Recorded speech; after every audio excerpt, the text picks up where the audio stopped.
Is there a doctor in the house?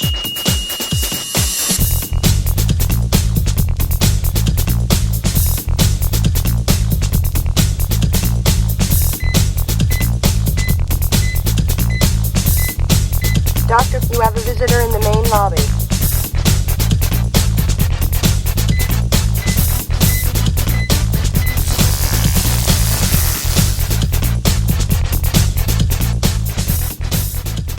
Hello and welcome to the Talk to the Doc podcast, where we explore the real challenges and hidden opportunities for anybody dealing with technology, working with technology, and business leaders. I'm your host, Steve the Dr. Meek. Today's guest, Luis Giraldo, is with the company ScalePad, and I'd like to introduce him. Welcome, Luis. Thanks, Steve. Such a pleasure to be here. I appreciate the invitation.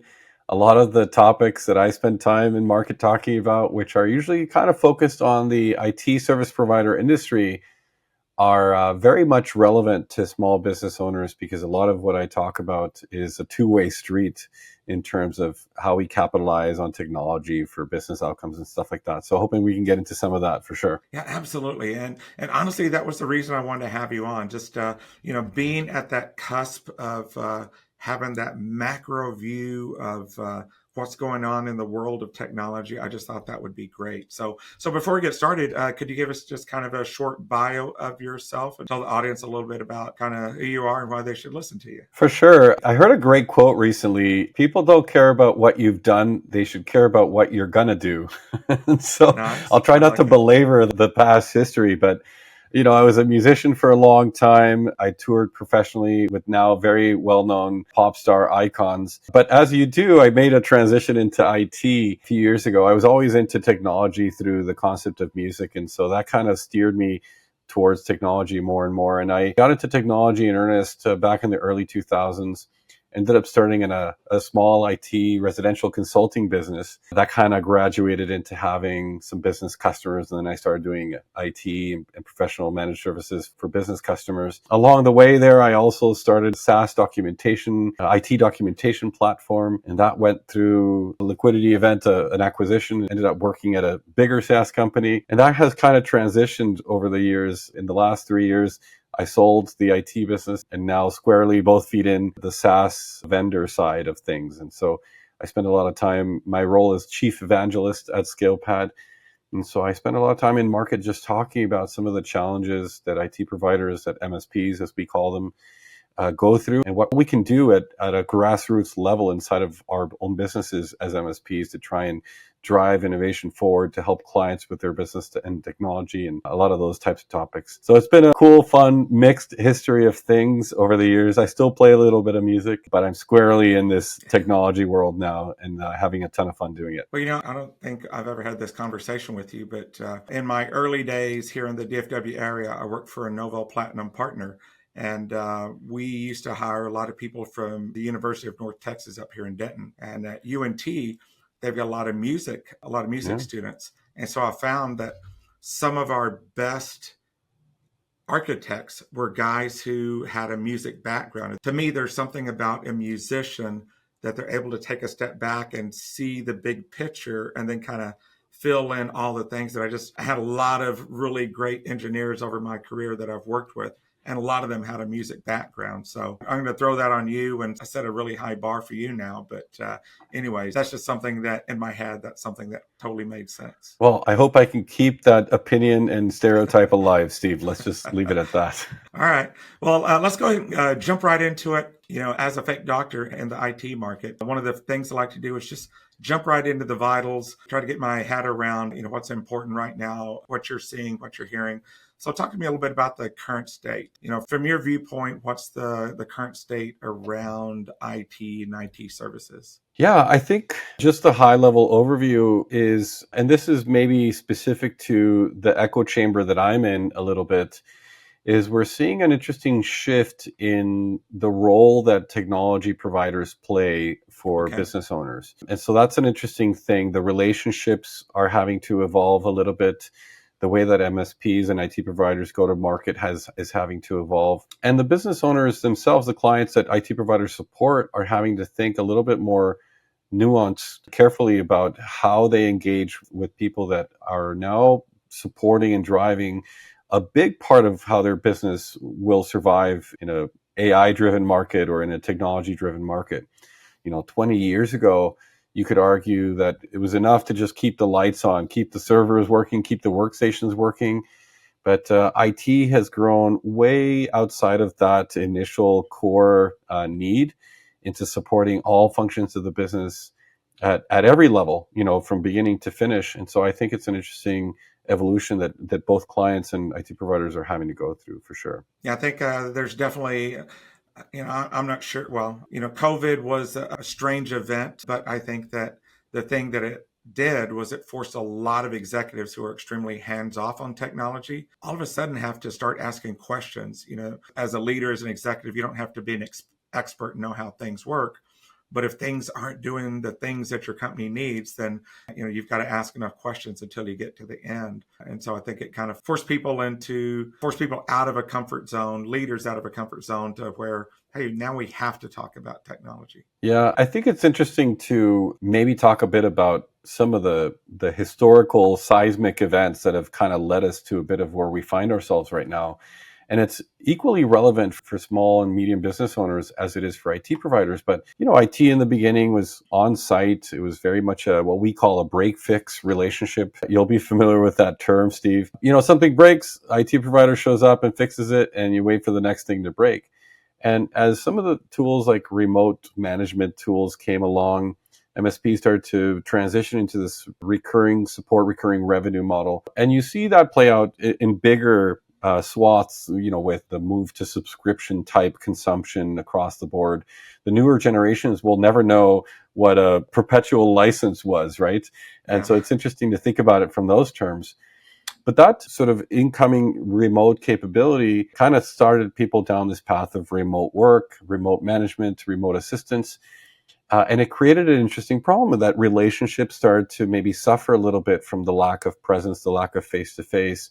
And so the industry invented this thing called the QBR, the Quarterly Business Review. And it was a way to maybe keep a pulse and a check on the relationship and what's happening. But because of the nature of IT back then, it was always very transactional in nature, very much about the infrastructure and the things that the IT providers were managing day to day. And as that market kind of grew and commoditized quite a lot, I think a lot of IT providers find themselves needing to reinvigorate some of the more strategic and business outcome focused conversations with their clients.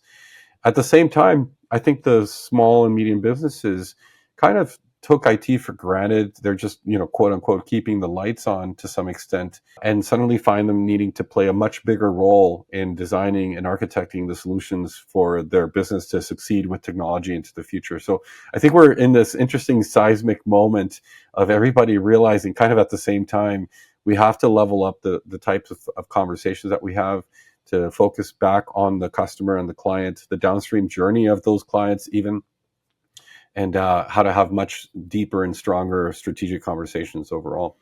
Yeah, I mean, there's definitely a convergence. I think that, one of my favorite books is The Phoenix Project, and it talks about the four disparate types of work. And it talks about that if you spend all the time in the reactive zone of fixing things, that you'd never accomplish the other three areas of, innovation and, maintenance and, kind of business driven initiatives and stuff. And, it's kind of a different mindset that unfortunately executives are having to make a very quick transition of, what has taken years for us on the, general IT side to figure out that as an executive, they've got to absorb it very quickly and understand that, that difference between cost center and innovation center of how it can make the business difference. Although, as a side note, when you talked about break fix, I thought you were talking about my weekend warrior basketball career, because it feels like I always break something and have to go to a doctor and have it fixed before I can play again. So I totally misread that, in case you were wondering. It's a great parallel and equally important. You got to move to continuous health monitoring is what you need, so you don't find yourself in these moments of desperation. Well, I'm always tracking on the Fitbit, and I'm always wrapping. And unfortunately, my basketball bag keeps getting bigger every time I show up. And now anytime somebody gets injured, they walk over to me first because they know I've got something for it in the bag of tricks. Awesome. Yeah. I was just going to take us into the next metric of the heart rate. When I think of heart rate, I think of kind of performance. What's right now, what's a performance that executives need to know about? Yeah, so, building on the first metric, which we kind of glossed over a little bit, which was this market pulse. And the market pulse was the figure that I wanted to talk about. These are not vetted numbers, but it's kind of a little bit of a thumb in the wind to type of measurement. And the market pulse was that only 15% of SMBs treat their IT provider as a strategic partner. And Wow, so if you 15%. build on that, I think part of the challenge that is created as a result of that is that IT is not really being measured as a creator of business outcomes. And still a lot of people think of IT as a cost center, of course. A lot of the metrics that perhaps are reviewed between IT providers and their customers relate to activity and service metrics and tickets and uptime and things that were obviously clear, center, and important 20 years ago and still are very much important, but that are much more table stakes these days. And so the heart rate is at 20% of SMBs, only 20% of SMBs measure IT by business outcomes. And so they're still very much kind of treating it like a cost center as a result, not seeing what opportunity technology can have in helping them innovate, helping them drive some of the growth in their business and so on. And so I think there is, that very famous expression, what you measure signals what you value, interestingly. The other one that people know very well is you can manage what you measure, but people tend to put metrics on the things that they care about. And so we've kind of trying to encourage business owners through the lens of IT providers to measure the business outcomes that IT helps deliver. That is the type of conversation that I think we're all pressed to start having more deeply now, for sure. Yeah, I'd be curious how that number is for SMBs that have kind of their own internal IT person. Being a 30-year veteran in the DFW area, I have a lot of friends who are, network administrators, or, I did work for before and they're somewhere else. And I also see kind of a low number of, the executive of the organization not always bringing that person in on the conversation. So I think that just that perception that the technology side of the business, isn't as important as the legal or financial or, whatever other aspects that drive operational aspects that drive the organization. Sometimes it feels like, internal IT people are also looked over when, they might have real value if they were brought into a conversation earlier, or part of truly understanding what the organization goals are, context, and helping advance it forward. Now, I think it's a maturity model thing. If you maybe zoom out a little bit, Steve, because I don't know what your typical size of business that is your audience is, but let's say a 20-person business or a 50-person business doesn't typically have a CIO level person in that organization. Simply the payroll can't support that type of person for what is maybe a management role and not so much a daily IT driver, so to speak. And so I think this is why IT providers have become so critical to developing that IT relationship. But because they're also not thinking of IT from that CIO level influence either, I think this is one of the things that has relegated IT providers into a much more tactical and technical relationship overall. But like I said, I think technology is changing and influencing businesses so much that it behooves businesses to actually think about how do they bring their IT related conversations to a board level, to a management and planning level, no matter what size business they are. And so if you're 20 to 100 people and likely working with an IT service provider, you really need to have your IT provider in the boardroom listening into some of the conversations that are shaping the future of the business, so you can be planning for changes, so you can have people looking at the trends of the industry and really helping you prepare just from a purely technical standpoint for some of that change. So yeah, I want to say that obviously that comes with size and growth and maturity. Larger businesses that will build out their own internal IT teams, even then, some of those roles are quite narrow. And you see this much larger companies where there are people that are just network technicians specifically, people that are just desktop support technicians specifically.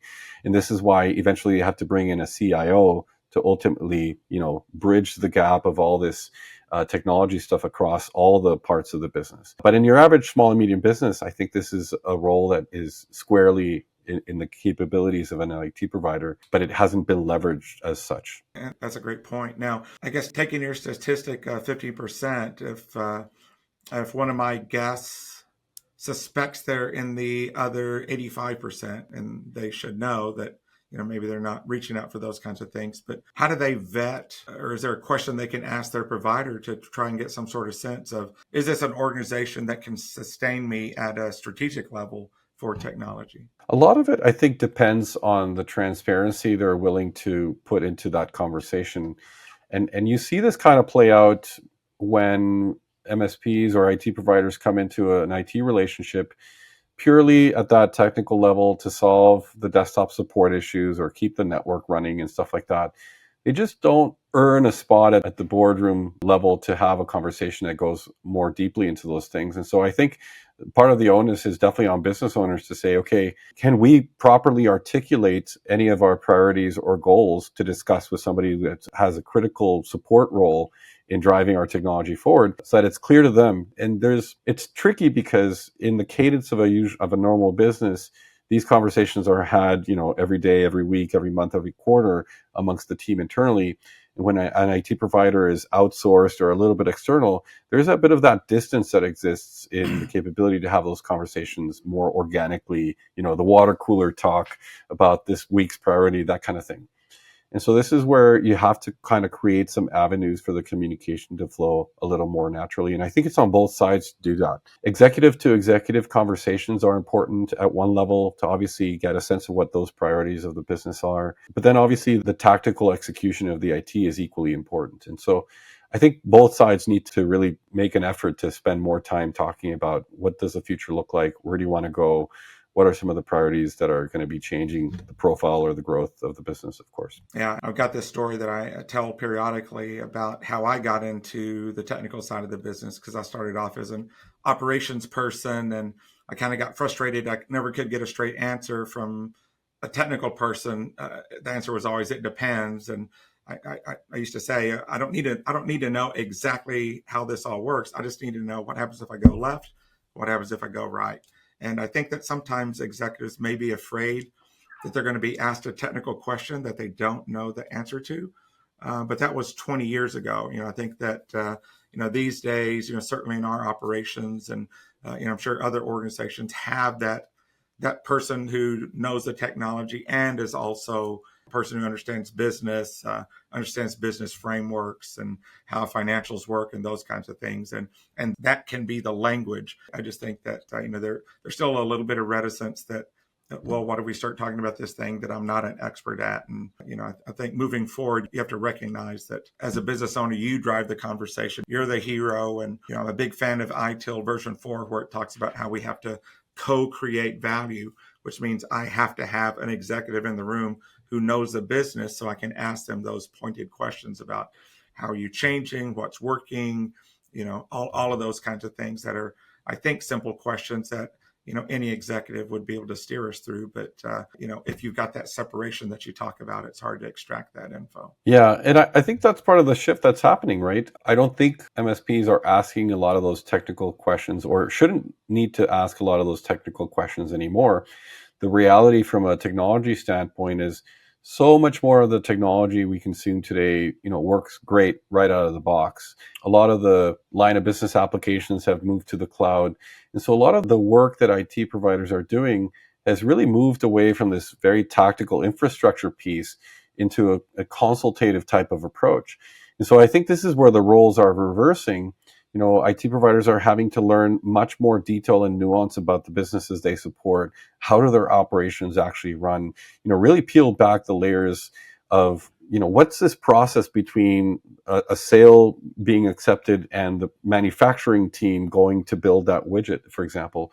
And I think it's in that nuance, in that discovery of what happens inside the business, truly at a first principles level, that technology can find places to create momentum and growth and opportunity. And so I think that's the challenge in front of all of us, is business owners should be asking their MSPs to get involved at that level, and IT providers should care very much more about getting into that level of detail as well. The technology will take care of itself to some extent. That is, again, the baseline, the table stakes now. And so it's just much more interesting to have these other conversations around the business. Yeah, definitely. Every organization should be able to or have a data workflow map of understanding how information flows throughout their environment for their key processes. And, you can't improve it, like to your point, Peter Drucker, if you can't measure it, you can't manage it. And if you can't map it, you can't improve it. And, I think that, having that ability to detail out those kinds of things helps empower organization to kind of move forward. Now, as far as I think we're about to start into a performance metric, kind of the heart rate. What do you feel is that key performance metric right now for organizations? Yeah, the heart rate was the one we just chatted about a little bit, that only 20% of SMBs measure IT by business outcomes. 80% still track things like uptime and ticket performance and things like this. It's kind of like a really historical hindsight view on what activities our IT provider has done for us, and not so much focused on that future anchor and that future possibility. And so I think that is a real challenge, as we were talking about. What you want to be thinking about going forward is, how do I really flip the script on involving technology in every part of our conversation, at the strategic board level to even the middle management layers and beyond, of course. Another thing we like to say around here is that the service desk pays the sins of the past. And so it's important to have that continuous innovation so that we've got a roadmap for the future. Along those lines, how do you talk to organizations, or what are you seeing around the world of road mapping or trying to build a technology plan for an organization? I think a lot of it starts from the capability of articulating business goals and priorities. I think this is the critical shift and pivot that both the business and the IT provider has to make, so that when you're talking about road mapping and initiatives, everybody that's involved can connect the dots between what the initiative is and what goal it's going to try and help accomplish. That is a client-centric goal. The challenge with road mapping, I think, for the last 20 years has been that IT providers have obviously had a need to become more operationally mature, to standardize their operations, and all these things are important and necessary for them to deliver effective service to their customers. Everybody benefits in that supply chain, of course.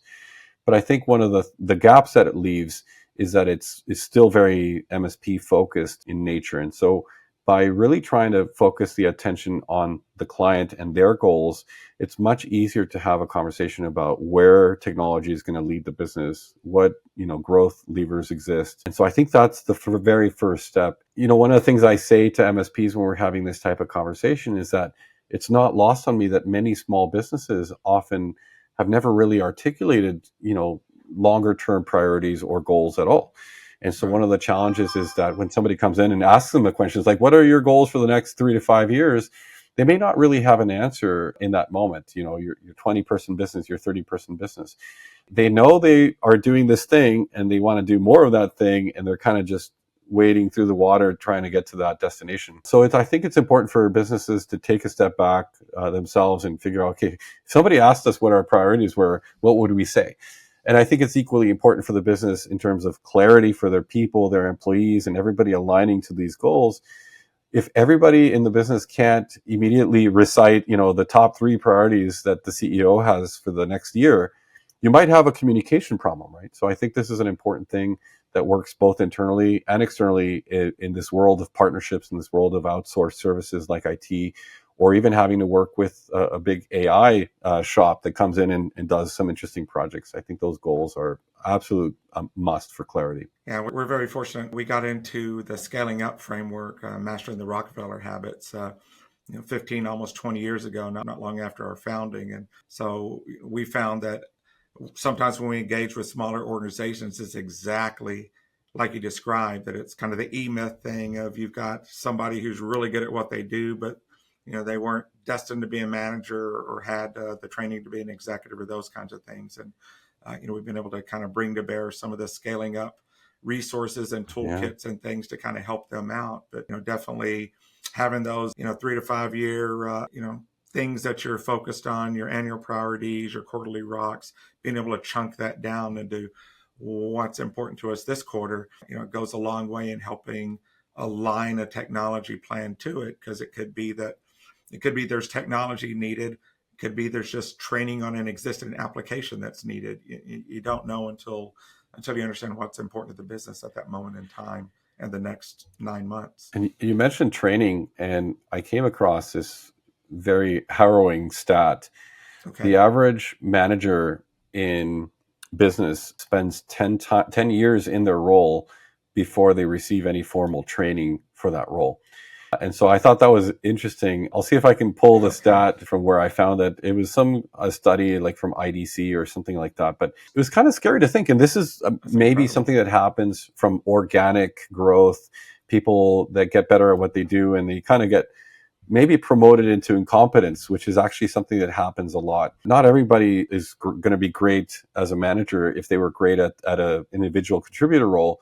And I think it's important to spend time understanding how you're going to build a proper management team to support the folks that are doing the great work. So I found that stat to be a little bit scary, but also interesting. Yeah, I've been in multiple technically oriented organizations, and those first 5 years or so, it took me a long time to figure out that just because someone is sharp technically doesn't mean they should be the technology leader. The same way that just because someone's a good salesperson doesn't mean they should be a sales leader.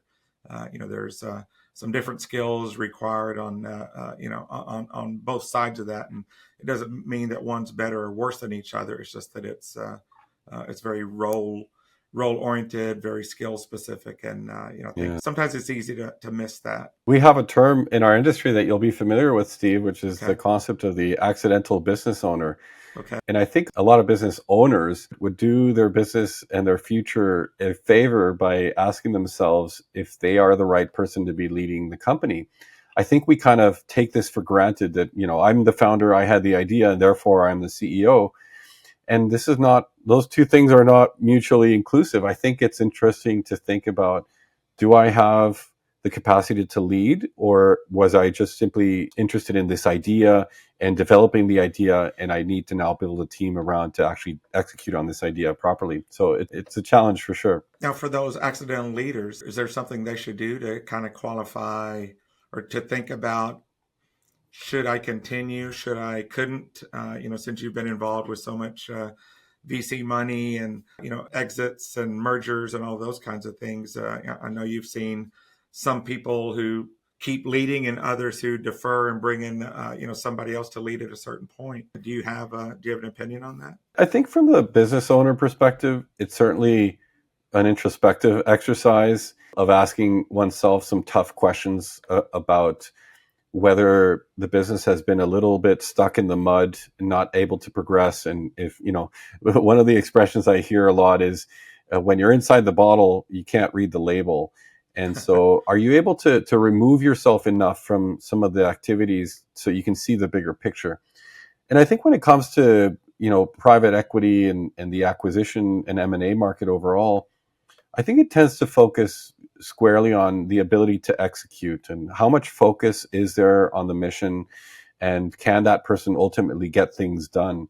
And so those are maybe two of the critical qualities that are evaluated of a leader at the time of selling before they decide whether they're going to keep them in place or potentially replace them with somebody who come in and really get the engine moving and growing.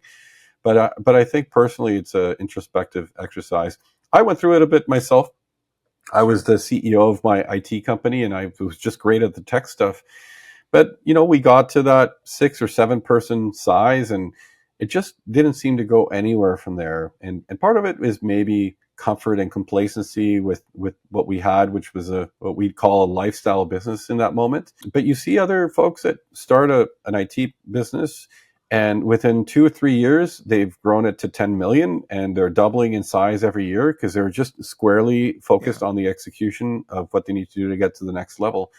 And so those are, I think, some of the tough questions. With in the day and age of ChatGPT and Copilot and all these tools today, these tools can help you go through the process of that introspection without having to put yourself out there from a vulnerability perspective to ask other people whether you're a good CEO or not. But this is also where business coaches maybe play an interesting role to help you focus, give you a little bit of the clarity, and see the things that maybe you don't see because you're inside the bottle and can't read the label, type of thing. Sure. Yeah. Or, if you've been drinking out of the bottle, then it's okay to not want to ask the question of how you are as a CEO. Then you just, I'm not talking about myself specifically. I'm just saying theoretically, a guy I know who heard it from a friend. But anyways, you're talking strategy, so let's go ahead and get into the weight. What's the strategic metric that you think leaders should be thinking about or talking about right now? This is an interesting one. The idea is that just 10% of SMBs will shift any of their roadmap or priorities towards growth and risk, and the other 90% usually stay kind of locked in to day-to-day operations. And this is part of what this focus and execution that I was kind of talking a little bit about that is so important, because when all you're doing is keeping the lights on, and if you're a business or an owner that your business started because of your capabilities, your abilities to do certain things, and you're just kind of trying to replicate yourself to a certain extent as you grow the company, you kind of stay locked into this day to day. And so it takes a real intentional exercise to take a step back and think about, okay, what are the things that we need to do to go to the next level? And what do I need to put in place, people or process or otherwise, to get there? And so it's just really, really easy for growing businesses to just be hyper-focused on the day-to-day, of course. And so it takes that execution, that focus to take a step back and look at the priorities for growth and risk. Yeah, we see that as well. I think we call that the "we are fine" IT organizations that, they've been doing it the same way for, 3 years, and, maybe they don't know what they don't know, or maybe they're a lifestyle business and, they're not looking to grow or do whatever else. But, it's so easy to get caught into the routine of the routine that you can't envision something else. And, especially as you brought up with things like AI and automation and, business dashboards and all the things that are out there, just technology's evolved so much. We were having an internal discussion today about even our ticketing system, just how we classify issues used to be dominated by a hardware specific, server, firewall, switch kind of thing. And, as you pointed out earlier, it's more the applications and data. It's more the workflow, the things that weren't even things, 10 or 20 years ago, that we've kind of had to evolve to, just so that we could keep our arm around the metrics of our own operations on how we keep up with what's going on in the world of technology for a typical organization. I think what's interesting about right now with AI is a good example. And I won't get too much into AI other than to call out the rate of change, I think, is the interesting thing. It's sort of helping businesses realize that there needs to be a process in place for pivoting, for innovating, for changing quickly. Even 20 years ago, this is what you would have called a next-gen MSP. A next-gen IT provider was not the one that had the best, newest technology, but it was more of a concept around who had the capacity to pivot quickly to take advantage of market conditions and situations of new technology kind of entering the space and so on. And I think this is now equally important for small businesses, is if you can't iterate quickly to keep up with market conditions, you'll quickly find yourself losing your business and your sales to other people that are innovating. And so this is the rate of change equation that I think businesses have to think about, is what processes and systems do we have in place to innovate on small ideas, be able to go and fail fast, learn something from those things, implement the ideas and change. It's no longer really relevant to have these once a year meetings to set a strategy for the next year. Like, it's going to be out of date in the next 2 weeks, just given market conditions in some cases. And so that process internally of managing change, I think, is really, really important for small businesses as well. Yeah, absolutely. And it's not just small business. We've seen it in local government too, that Just the uncertainty of the economy, changes in funding, additional costs from things, tariffs. I think the typical organization, whether you're a nonprofit or whatever, you've got all these new pressures pushing on you from all angles. And, if you're not thinking your way out of how do I adjust to it, you can be another one of those 100-year organizations that goes belly up because they just didn't, it's always worked before, but, we didn't realize things weren't working. And, now we're out of business. And, I think that especially for a smaller organization, one thing that we have as a smaller organization, and, Darwin told us about it, it's not the strongest survive, it's the most adaptable. And, legacy, larger organizations can't adapt as quickly as we can, but a smaller organization can. And, I think we're at a unique point in time of where it's an opportunity for, a small organization to find that one little pivot, that small change that suddenly makes them more competitive than their much larger competitor. And I'll say some of those changes are sometimes just minor adjustments in the org chart, as an example. Sure. One of the things that we found ourselves talking about recently at ScalePad was we needed somebody to help us better connect some of the tools that drive some of the data movements between marketing and sales. And there was really no legacy role that included some of those job duties the way that they need to be done today. And so we created the GTM engineer role. That's not our invention, but that's the role that we posted for this. And I think small businesses would it'd be interesting for them to think about what are some of the needs that they have in managing their data better, connecting their applications better. And maybe there's just a role type that they had never considered that is missing to really help them connect the dots. In some cases, this is the thing that an MSP can help with. But in some cases, they really need somebody internally driving some of these data points, integration, somebody that's savvy with integrations and apps and APIs and all that kind of stuff. We saw a bit of the shift happening with MSPs, I want to say maybe 10 years ago, where a bit of what we call the DevOps role, developer operations role, started to show up in IT providers. People that were great with scripts and servers and APIs and connecting apps and stuff like this. Where before a lot of the IT work was, point and click GUIs on a server type of thing. And so I think thinking about your org chart and the roles that are supporting the individual needs of different parts of the business is really interesting way to think about it. Absolutely. That was the big premise in the Phoenix project was biz dev ops, having the business, the development side and operations all working together. As you describe it, the MSP has evolved from just the ops and had to take on kind of more that dev role, whether it's something that we're helping the organization do or whether we're working with their vendor. I think that, if the organization is looking for success, they need to be talking to all their vendors more, who their primary software vendor is, who their services provider is, or if it's their internal people, just sitting down periodically at the table and having real conversations about, opening the kimono. Hey, here's what we're doing with our business. How does your tool fit into that? Or what do we need to create? I like your, what do you call it? GTM guy. Yeah, GTM engineer. I think when businesses think of what does continuous improvement potentially look like, because there's probably a stereotype, I guess, that as businesses grow, that innovation slows, right? And I think we see this in our space, when a small IT SaaS vendor gets acquired, suddenly all the new feature releases kind of slow down. Now they're doing these big integration projects. And I think it's equally a challenge for small businesses out there that as they get bigger, there's more bureaucracy, there's more red tape. So I think being super intentional about creating the opportunity for innovation is more and more clear. Like if you can build a small team that is focused on the small bets, the quick wins of things that you can iterate quickly, continue innovating, your R&D department, so to speak, try new things without disrupting some of your key processes or your key revenue.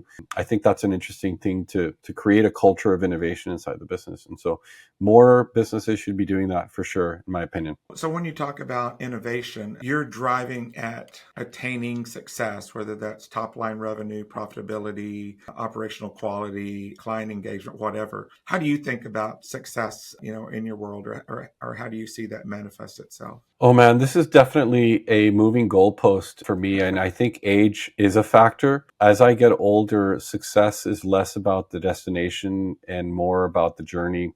Absolutely. One of the things I've come across in the last couple of years is a book by Ray Dalio. He's a well-known financier. His book is called Principles. And one of the things he talks about in his book is this idea of struggling well. And a lot of people, I think the human nature is to get rid of or eliminate the struggle. But I think it's a flawed concept to get rid of the struggle. And so he posits that you should rather focus on how do you struggle well, how do you enjoy the challenges, and how do you work through the challenges. And so I think that's become more of a definition of success for me, is not being afraid to embrace a bit of the struggle, a bit of the challenges, and just helping people get clarity around some of the issues and challenges. And that's turned out to be a very fulfilling way to go about the journey. I enjoy it a lot, because the reality is, like, if success is defined by some end state, that end state is probably always moving. And I constantly hear now from people that are in my age bracket having events of sales of their companies and such, that, the day after they sold their company, the first question was like, okay, now what?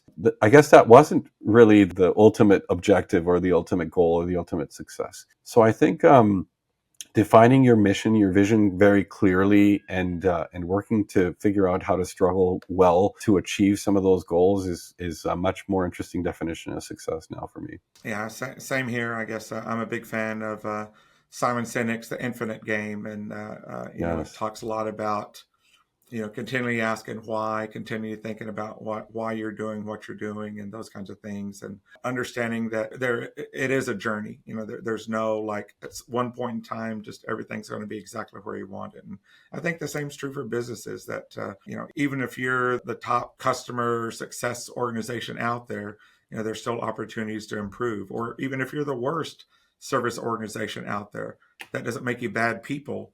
That just means that it's very obvious what you need to work on to get better and be better. Now, I will maybe temper the excitement of the philosophical debate with by saying that, there are personalities, of course, and some people simply want to win. And I think going back to Ray Dalio's book, Principles, what's interesting is that the whole book is conceptually all the principles that became his decision-making framework for everything that happened in his personal life and in the business. And I thought that was really, really powerful from the perspective of removing ambiguity, not letting emotions get in the way of sound decisions and things like that. Because sometimes just that raw desire to win can take you in unexpected directions. We often talk about the sunken cost theory.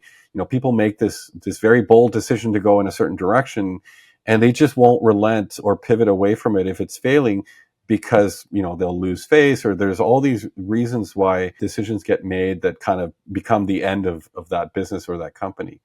So it's interesting, even when making decisions around bold pivots and stuff like that, to think about, okay, what is the two-way door situation here? How do we reverse out of this at any point in this, exercise, so that we don't find ourselves just doubling down on a failing, concept or idea. So I think that's a really interesting thing to do when you're thinking about big changes or big ideas or things around innovation, is how do we back out of that?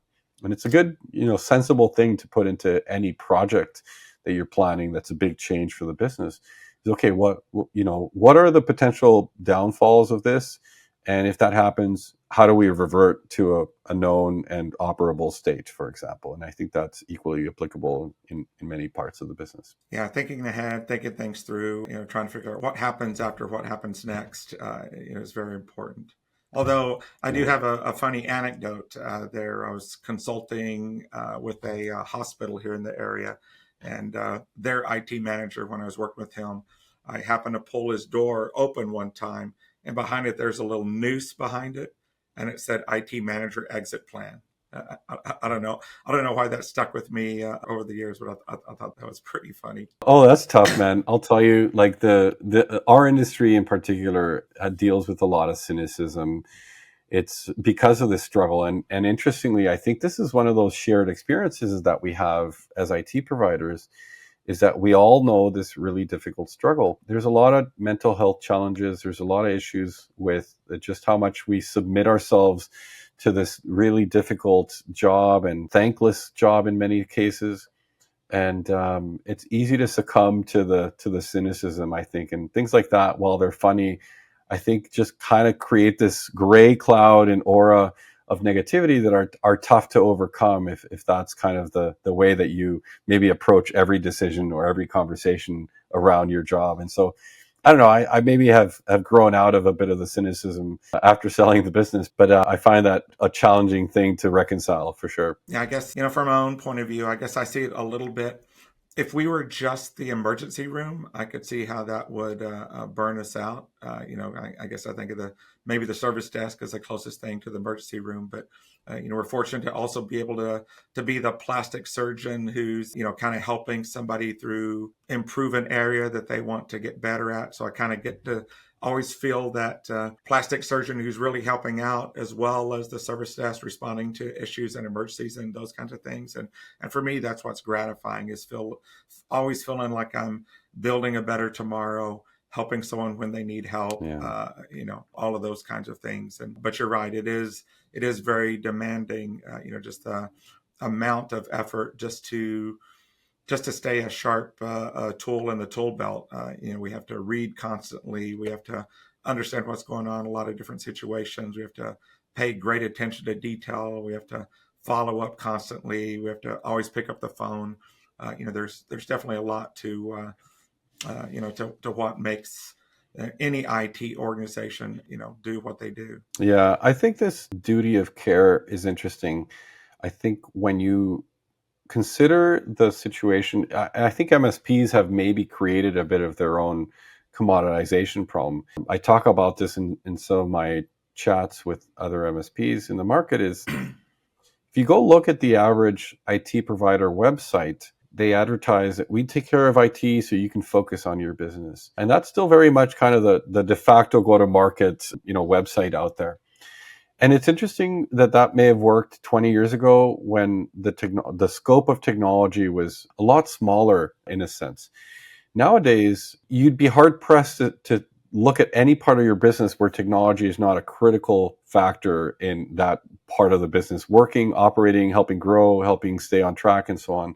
So it's interesting that through this marketing model, MSPs to some extent have helped clients and small businesses abdicate a little bit of their accountability and responsibility for IT. And I still hear this, that's why we brought you guys in. Like, I don't need to hear about the tech stuff. Like, you guys take care of that over there. And so this is the part that I think that we need to reconcile and come back to the same side of the table to work together to drive outcomes for the business. And so that is very much the pressing shift that we're going through.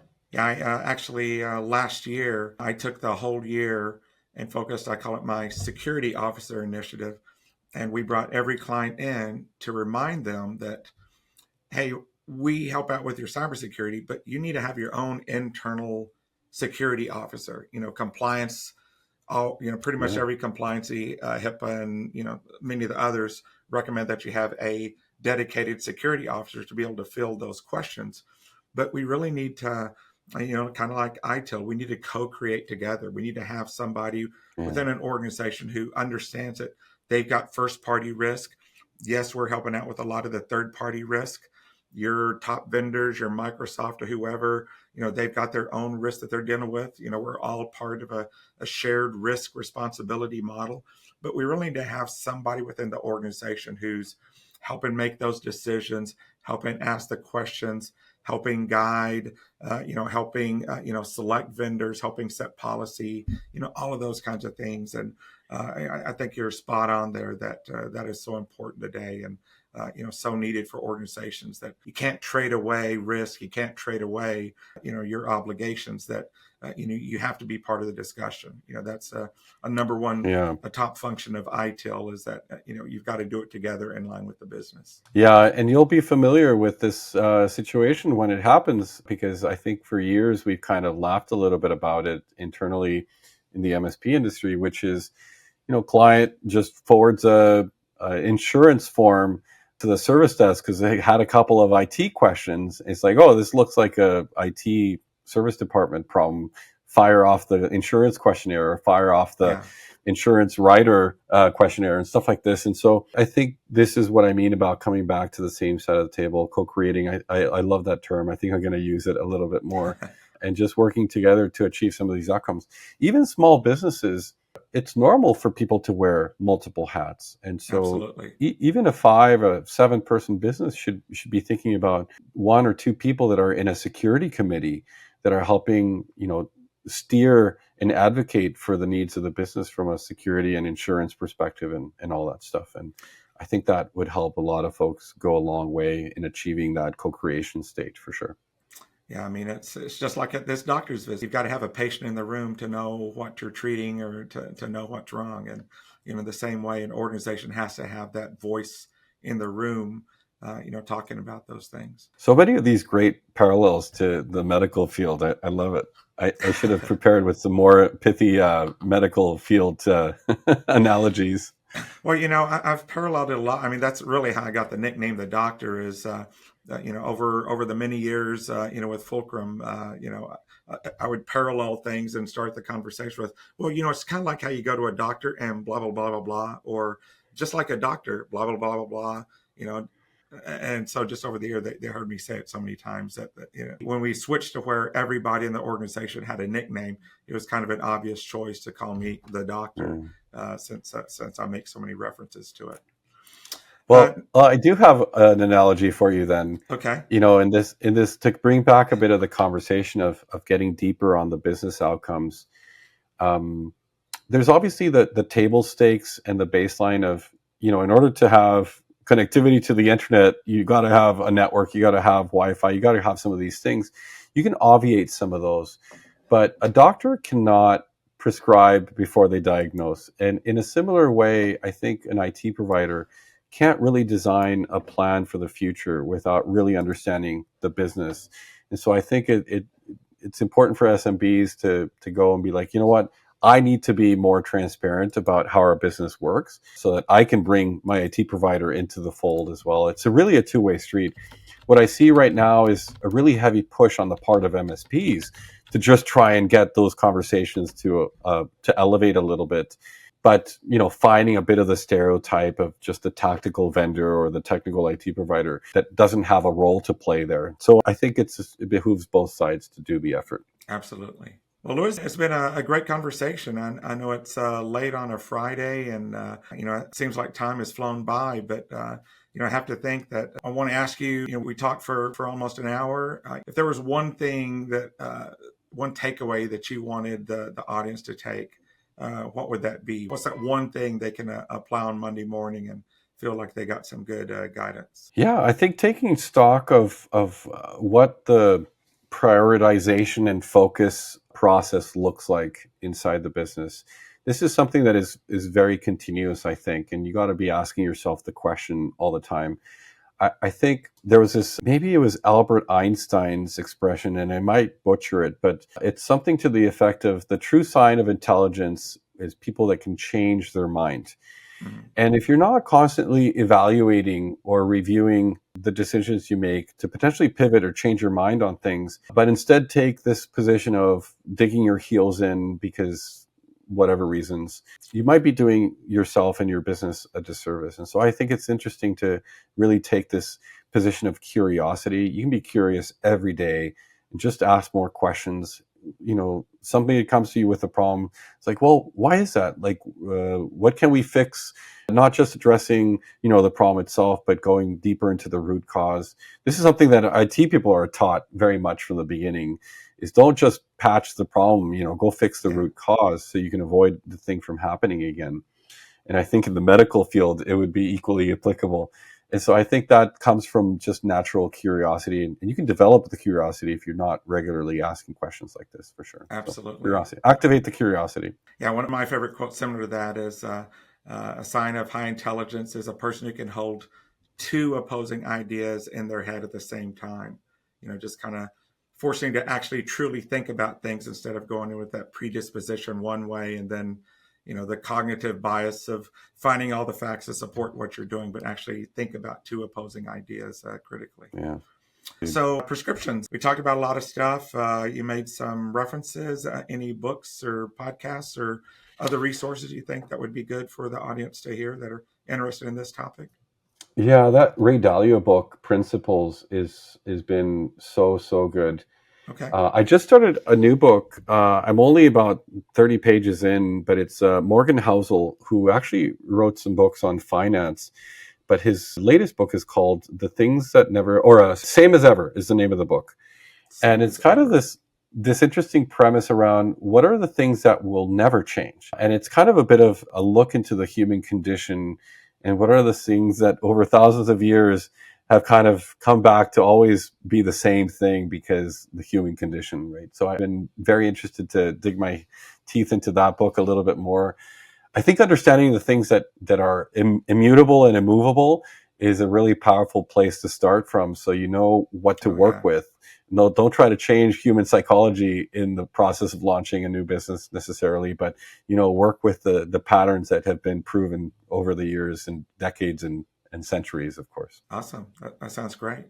Now, I don't know if any of our audience would reach out to you, but if they wanted to learn more about you or anything, is there a way people could reach you, or you want them to reach you, or a website you want them to go to, or anything? Oh, well, since you opened the door, Steve, I might just go ahead and walk through it. Yeah. If you're into jazz music, you can find me by my name on Apple Music, on Spotify, and YouTube Music. I have a few jazz vocal albums that I've done over the years with some really talented musicians. And so you might enjoy that while you listen. You can read up on your cybersecurity strategy for the next year. A great soothing effect. But if you would like to reach out, and I mean, some of the concepts that I talk about that are applicable to MSPs are just universal in nature. And I think I love having this type of conversation with anybody.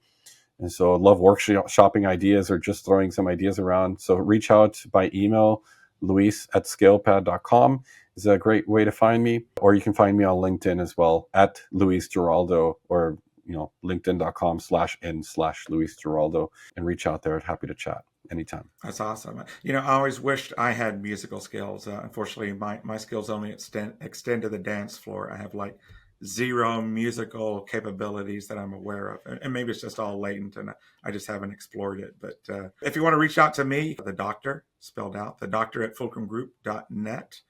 You can also reach out to me on LinkedIn, Steve Meek, CISSP.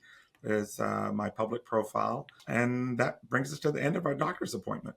Today, I think Luis did a great job of kind of talking about, innovation and how organizations should be, bringing their providers to the table, talking about what success looks like for them, not letting them operate in the blind and, being more about who they are and being intentional about the future. If you have any interest in continuing to listen to the podcast, don't forget to subscribe, Talk to the Doc on your favorite platform, YouTube for the video, and Spotify, Apple, iHeart, all the rest. Make sure that you subscribe so you don't miss an episode.